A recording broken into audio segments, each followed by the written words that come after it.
Oi, gente, tudo bem com vocês? Olha com quem eu estou aqui, com meu digníssimo Júlio César, meu marido, meu varão valoroso que o Senhor me deu. A gente tá aqui hoje porque a gente quer contar pra vocês com detalhes a nossa história de amor. Dou um spoiler, nossa história não foi toda bonitinha. A gente é um milagre de Deus e a misericórdia do Senhor fluiu aqui, tá? Pra que a gente hoje estivesse assim. Meu nome é Júlio César, eu tenho 32 anos. Tô aqui, minha gente, pra ajudar minha esposa nessa... Quer ajudar o quê? Vamos se apresentar, contar a história, ajudar o povo, servir o povo. Eu tô aqui hoje para participar desse vídeo e falar um pouco sobre a nossa história. Nós nos conhecemos no evangelismo global há 9 anos atrás. Nós tínhamos amigos em comum, certo? Brenda era de uma igreja, eu era de outra igreja. E aí nos conhecemos, oi, a paz do Senhor, tudo bem? Depois a gente foi ministrar na vida de uma pessoa, evangelizar um rapaz. Nós temos uma foto eu beijando o rosto desse rapaz e Brenda toda feliz porque tinha me conhecido. Mentira. Claro. E aí o que é que acontece? De noite ia ter um evento aqui na cidade promovido pela igreja dela. Eu malandramente, porque, minha gente, eu tinha um histórico absurdo. Eu não era gente boa, não. Eu era bem malandro mesmo. Essa área de relacionamento foi uma área muito difícil da minha vida, que eu superei, graças a Deus, com a chegada dela. Eu costumava dizer que era a dama e o vagabundo. Era 1% um anjo, não era? Desculpa a referência. Passou-se um mês depois disso. A gente se conheceu primeiro através do WhatsApp. Foram várias conversas boas, conversas saudáveis. Por quê?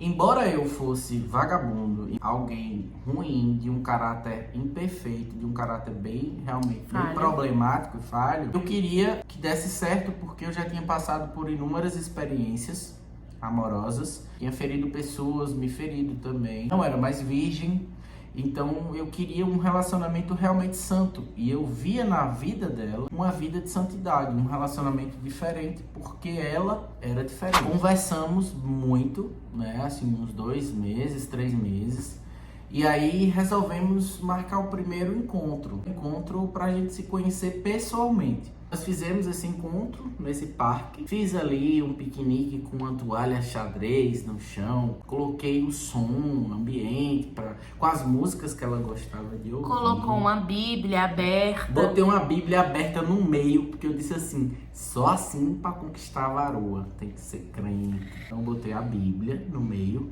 uma rosa no meio da Bíblia e disse, é infalível, essa tática é infalível. Esse dia foi maravilhoso e eu senti vontade de beijá-la. Porém, eu sempre pensei, quando eu conheci Brenda, que eu queria fazer tudo diferente. Então eu pensava, poxa, todo mundo que eu comecei a ficar ou namorar, o primeiro contato foi um beijo. Nisso, eu tinha feito uma oração e tinha pedido ao Senhor que Ele não me beijasse, porque eu queria que isso fizesse parte de um processo de confirmação da parte do Senhor, de que Ele queria nos unir. E aí eu não beijei. Eu disse assim, será que podemos orar juntos? E ela disse, claro, vamos orar. Passamos 2 meses, 2 meses e meio, continuando conversando, orando, até que nós saímos. Esse dia eu estava decidido a pedir ela em namoro, ela aceitou. E a gente ainda não se beijou. Começamos a namorar, ficamos felizes, maravilhados, mesmo com todas as informações destrutivas ao meu respeito. Mesmo, que eram reais. Né? Mesmo com toda a potência das bombas de Nagasaki e tudo que tivesse ao respeito de Júlio César, que realmente não prestava. Era uma aposta que Brenda faria na vida dela. Os meus pastores na época, os pastores de Brenda, as famílias, todo mundo orientava para que esse namoro não acontecesse por conta do meu histórico, que realmente era um histórico muito difícil, porque assim, sempre fui um cara disponível na igreja, sempre fui um cara de servir dentro da igreja, cantando no louvor desde criança. Nessa área de relacionamento eu realmente precisava de cura, de libertação, de transformação. E as pessoas falavam ao meu respeito com toda a razão. Aí, gente, eu quero abrir um parêntese muito grande aqui, tá? Minha história com o Júlio, vocês precisam entender que a nossa história é uma exceção à regra. Nós não somos regra para nenhum tipo de relacionamento. Nós fomos uma exceção. Se hoje você se coloca num relacionamento que a liderança da sua vida, seus pais, a liderança da igreja, tá te orientando a não ir por esse caminho, a probabilidade disso dar errado é grandíssima. Você corre um grande risco se colocando nesse caminho, mesmo que as pessoas que te amam, que te aconselham, digam que não é pra ir. E nós realmente insistimos porque tínhamos uma convicção muito forte, muito forte.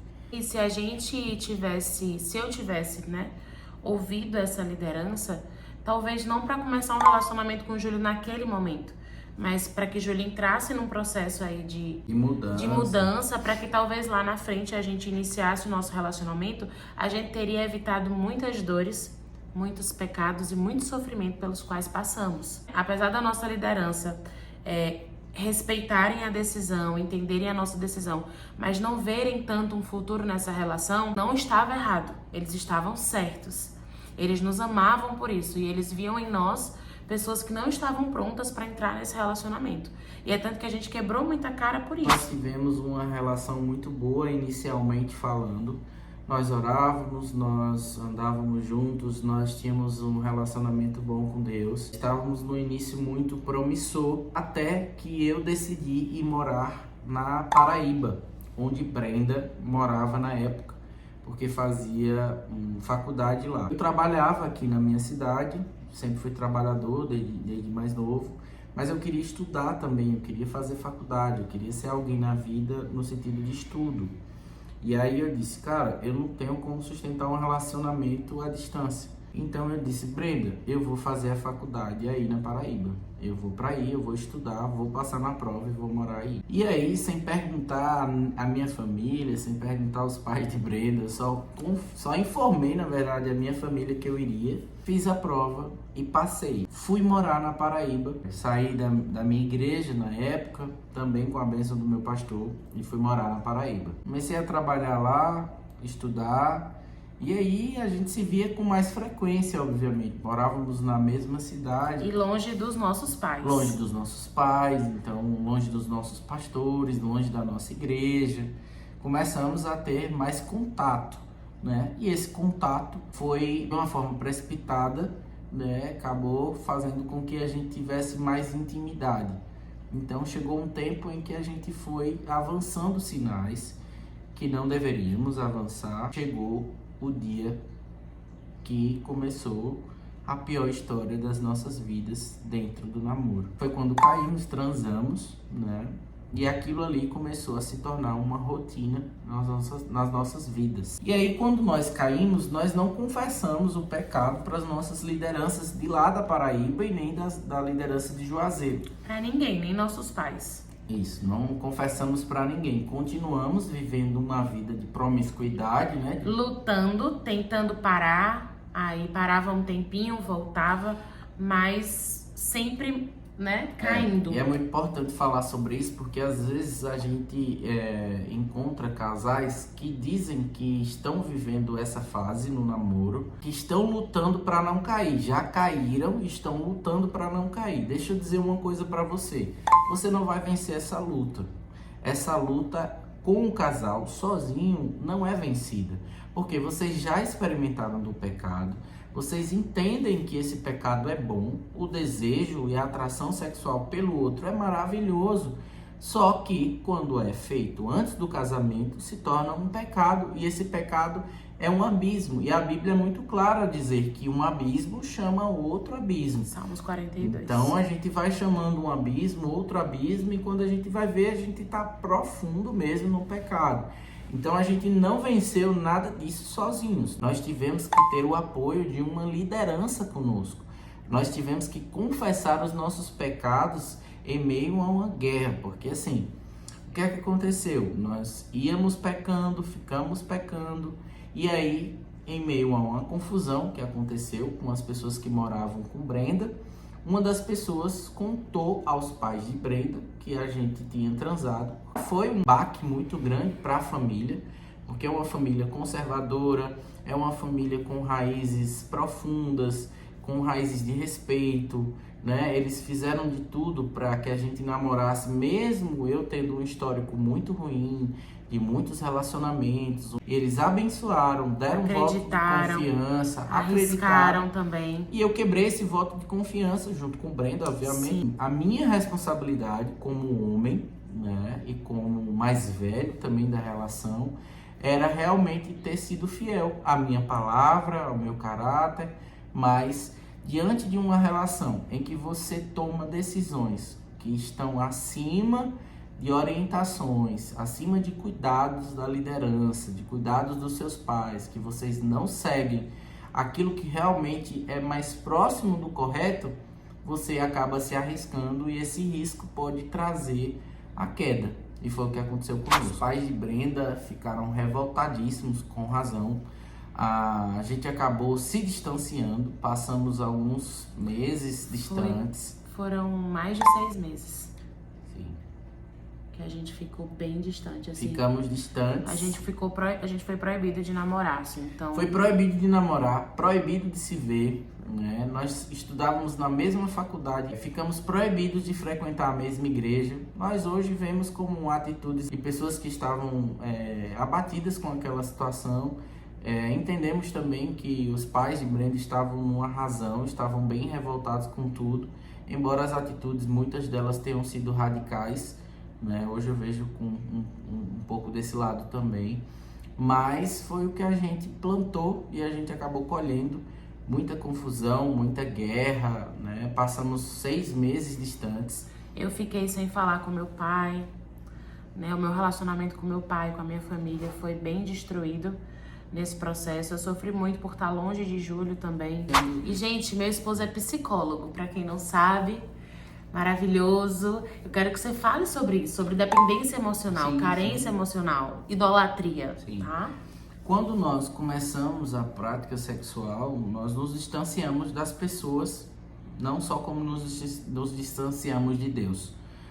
Distância de Deus é natural, porque a Bíblia fala que o que nos distancia de Deus é o pecado. Então nós nos distanciamos de Deus, foi a primeira coisa que aconteceu.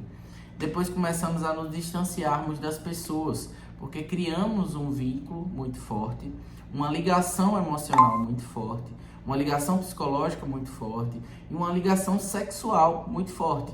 Porque quando você faz algo diferente do processo que você precisa viver, quando você queima etapas na sua vida emocional, na sua vida espiritual, você vive tempos que não é para você viver e que você não tem maturidade naquele momento para viver.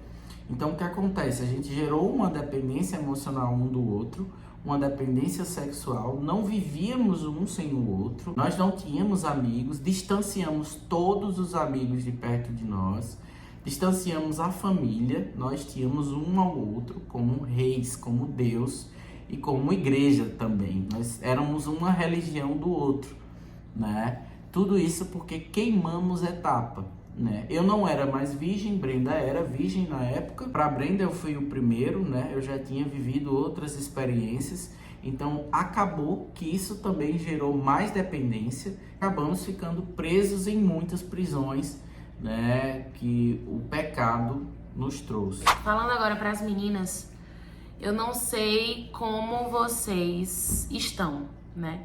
Em que tipo de relacionamento vocês estão. Mas eu vou falar isso porque isso foi gerado em mim. Quando a gente é solteira, a gente tem uma autoridade na nossa vida. O cabeça da nossa vida é o nosso pai. Nosso pai terreno, nosso pai biológico. Ele é o cabeça da nossa vida. Quando eu tive relação sexual com o Júlio antes do tempo, eu confundi as autoridades. Uma hora eu queria obedecer meu pai, outra hora eu queria obedecer Júlio. E isso gerou conflitos enormes com a minha família, porque eu não soube administrar essa ligação que eu tinha com o Júlio antes do tempo. Inclusive entre o pai e eu. Isso. Muitas guerras entre nós dois. Isso. Ficamos meses sem se falar. Eu achava tudo muito radical, né? Hoje eu entendo que ele estava coberto de razão. Hoje eu entendo que ele estava vivendo ali um turbilhão de emoções também. Um luto, né? Um luto. E como pai, né? Ele realmente precisou agir como pai. E hoje eu entendo isso. Na época eu não entendi e peitei ele várias vezes. Mas também utilizei o tempo para ficar calado, muitas vezes. Para poder somente assistir tudo que estava acontecendo. Porque de alguma forma aquilo ali também tinha uma responsabilidade minha. Eu tinha causado aquilo também. Então, por muitas vezes eu só parava para assistir, me arrependia, dizia, meu Deus, o que é que eu causei, o que é que eu causei, mas com o mesmo sentimento dentro de mim. Eu vou continuar, porque é ela que eu quero viver para minha vida, é a mulher da minha vida. E depois que tudo foi revelado, que veio toda a desgraça possível que você imaginar, porque tem muitos detalhes que são inviáveis para esse vídeo. Depois de tudo isso, nós conversamos, né?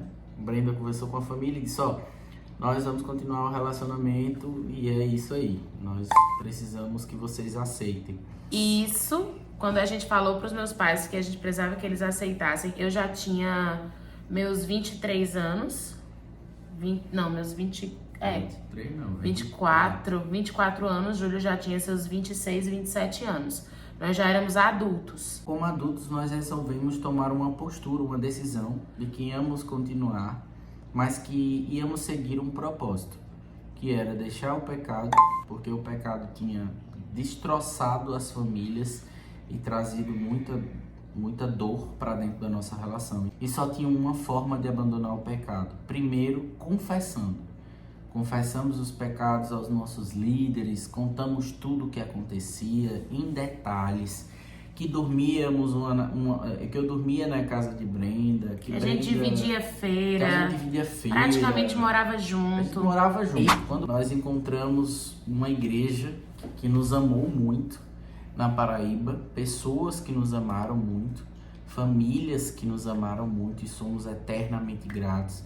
Até hoje nós voltamos lá, porque tem duas famílias que nós amamos ali de uma forma imensurável. A gente vai todo ano. A família pastoral, né, que é a família que nos acolheu, é a família que não nos deixou morrer naquele processo. E aí nós conhecemos essa família pastoral e nós contamos toda a nossa história, dos pecados, dos defeitos. Eu quero até salientar algo aqui. Quando eu conheci Brenda e quando eu conheci os pais de Brenda, eu falei tudo que não prestava sobre mim. Eu não escondi nada. Voltando nessa família, nos acolheu, ouviu nossa história. Os pastores falaram conosco, vamos fazer uma aliança. A partir de agora, eu quero ter o coração de vocês e quero que vocês tenham o nosso coração. Vocês vão parar de se ver, vocês vão parar de estarem juntos fisicamente em momentos inapropriados, né, em lugares inapropriados. Nós vamos colocar diversas regras para vocês viverem. Nós acompanharemos vocês. Nós acompanharemos vocês e vocês vão servir na igreja, porque assim, quando acontece esse erro, quando as pessoas caem, a maioria das igrejas ainda trabalham com a disciplina, uma disciplina que não tem amor, que não tem cuidado, que não tem acompanhamento. A gente acompanha muitos jovens, né, de outros lugares que falam pra gente que caíram e que nunca mais foram utilizados na igreja. Eu atendo pessoas no consultório, pessoas que são de várias outras igrejas e que ao caírem, ao errarem, são simplesmente abandonadas, tratadas como monstros. E esse pastor... Como leprosos, como purulentos. Como pessoas sujas, né? E esse pastor, o Wellington, foi um pastor que foi sensacional na minha vida, como o meu pastor hoje, o meu pastor Fabiano também. Foram dois pastores que mudaram a nossa história, né? O pastor Wellington e a sua esposa que nos acolheram e o pastor Fabiano e a pastora Sandra que foram fundamentais e estão sendo fundamentais, principalmente para a minha vida, para nossa história, para a reconciliação das famílias. Foram pastores de excelência mesmo, nos cuidaram Sem de eles, nós. nós não estaríamos aqui. Agora mesmo, depois de casados, nós temos pastor Jobson e pastora Aninha. Sim. São os nossos pastores, discipuladores pessoais. Sim. E nós não estaríamos aqui hoje com um casamento bem sucedido E saudável, sem o apoio e a ajuda e o andar junto dos nossos pastores e da nossa liderança. É muito importante dizer isso para vocês. Os nossos líderes foram fundamentais para nos reerguermos. Foram fundamentais num processo de reestruturação, de cura, de transformação, de reconciliação familiar. O pastor Wellington, ele nos acolheu, fizemos uma aliança com os pastores e aí, a partir desse momento, não tivemos mais contato sexual, nós não nos beijávamos, passamos 3 anos sem beijarmos, né? Só assim, né? Era selinho, né? E ainda assim, era isso. a gente viveu mais uma amizade, né, filho? Foi, Nesses na 3 verdade, anos. foi uma amizade. Foi uma amizade. Nesse tempo a gente achou que ia acabar. E achamos que ia acabar porque tivemos muitos conflitos. Eu cheguei até... meu coração acabou também se confundindo em muitos momentos. Né? Acabei em alguns momentos achando que estava gostando de outras pessoas. Por quê? Porque a gente tinha uma ligação tão forte sexual que quando rompemos, quando tiramos o sexo da vida da gente, tudo começou a ser uma confusão pra gente. Então a gente brigava mais, eu achava que eu estava apaixonado por outras pessoas, a minha cabeça já não estava totalmente no relacionamento. Foi um momento de crise mesmo, mas foi um momento também de maturidade, foi um momento em que crescemos juntos. E aí entra a figura dos nossos pastores, da igreja que nós hoje fazemos parte há um tempo. São pastores que foram excelentes no processo. Foi um pastor que não passou a mão na minha cabeça, foi aquele que me confrontou, foi um confronto com amor, nunca me abandonou no processo, nunca abandonou Brenda no processo, ouviu as verdades que nós tínhamos no nosso coração. Nós queríamos casar, nós queríamos estar juntos, então ele trabalhou. Mas não queríamos casar por desespero. Sim, e a partir desse tempo que nós nos consertamos em Deus, que nós fizemos uma aliança com Deus, as coisas começaram a mudar na nossa vida de uma forma gloriosa. Pela misericórdia de Deus também, porque nós entendemos o pecado, aceitamos a condição de pecadores e aceitamos a condição de tratamento.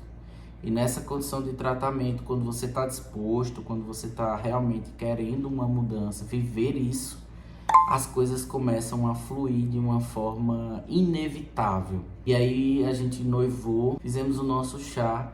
E aí, chá de quê? De cozinha, chá de casa, né? Porque é tanto chá. Eu fiz um chá de casa, gente. Fizemos um chá de casa, foi maravilhoso. Nós lutamos muito para casar, porque toda essa confusão, os pais de Brenda, para liberar o casamento, não foi fácil não, viu? E a gente queria dessa vez fazer tudo assim, né? Foram simplesmente 4 vezes que nós adiamos o nosso casamento. 4. Eu diria que até 5 vezes. Né? Pagamos todo o casamento, não desfrutamos de nada, porque a gente acabou casando na pandemia. Um casamento bem... Um casamento que era para 150 pessoas, 180 pessoas. Foi para 12. 12 pessoas. O casamento que ia ser numa chácara linda, maravilhosa, foi na nossa igreja. Foi. Né? Um casamento bem improvisado. Um casamento que teria filmagem, fotografia, tudo que você pensar do melhor. Nós não vivemos, nós não desfrutamos nada. Inclusive, trouxe as coisas do casamento, da decoração no nosso carro, da cidade que a gente trabalhava, para a nossa igreja. As consequências do pecado, né? A gente tinha pago tudo, a gente tinha o melhor lugar, a gente tinha pago cerimonialista, a gente tinha pago a fotografia, a filmagem. A gente já tinha iniciado o pagamento do buffet, da ornamentação. A gente acabou perdendo tudo. Nada aconteceu. Não utilizamos absolutamente nada.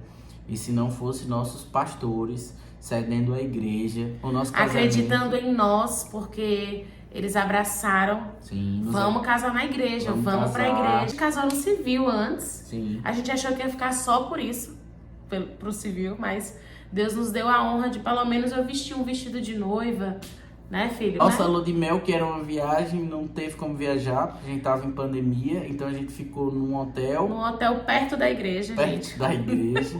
E de lá pra cá, só temos vivido bênçãos. Nós realmente estamos sendo abençoados em tudo que nós fazemos.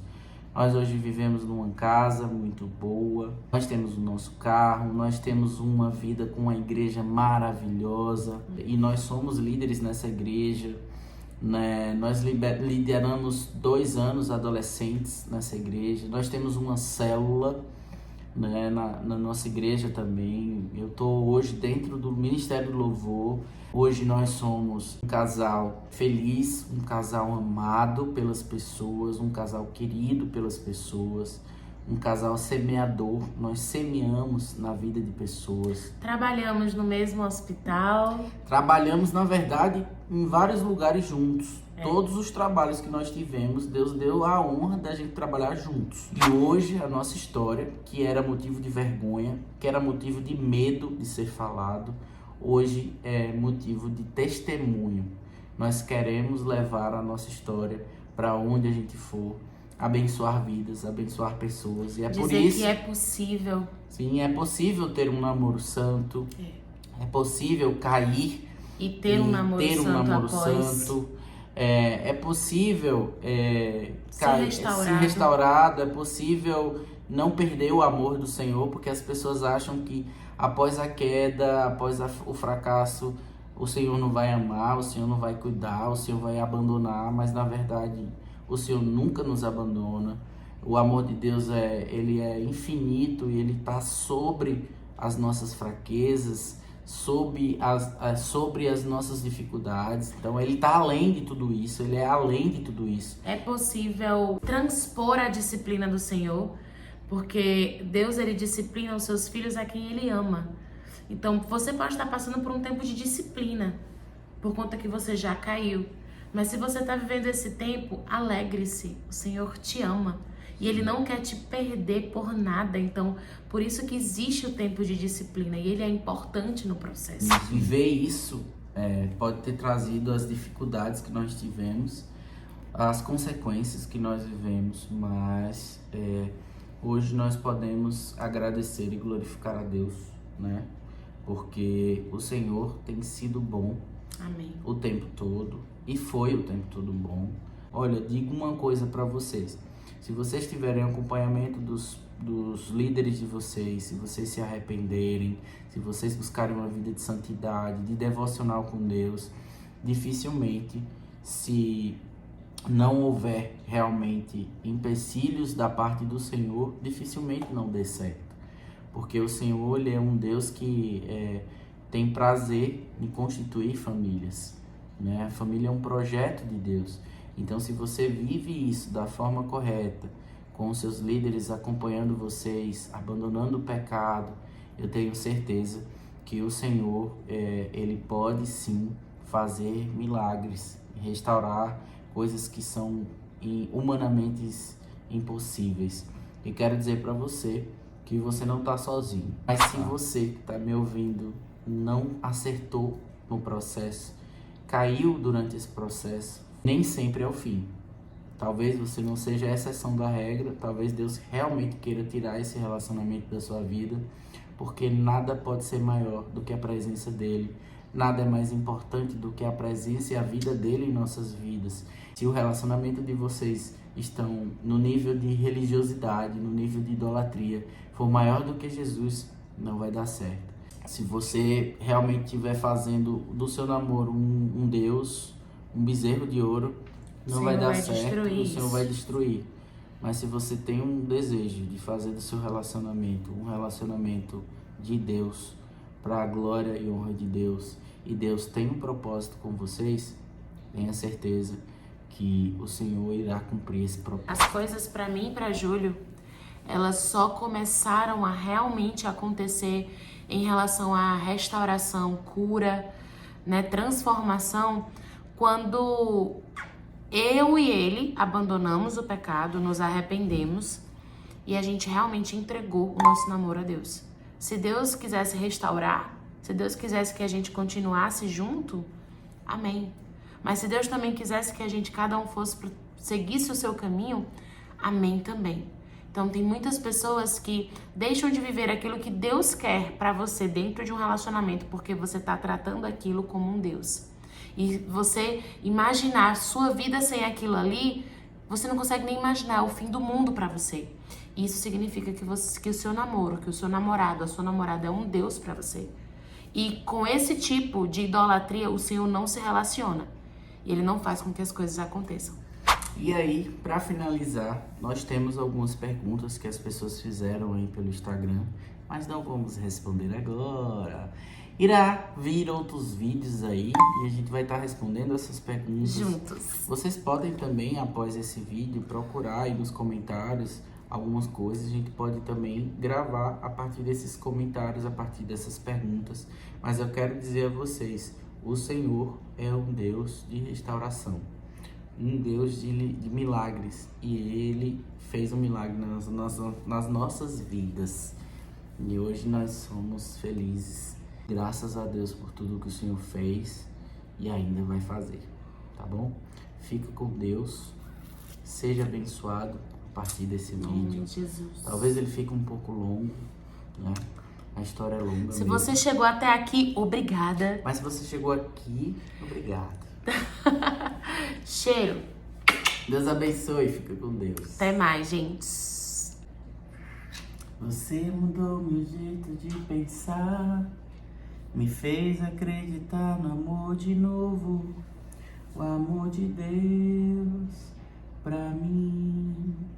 Por muito tempo eu te esperei, confesso que já não tinha esperança, mas Deus te trouxe aqui, preciso de você, princesa.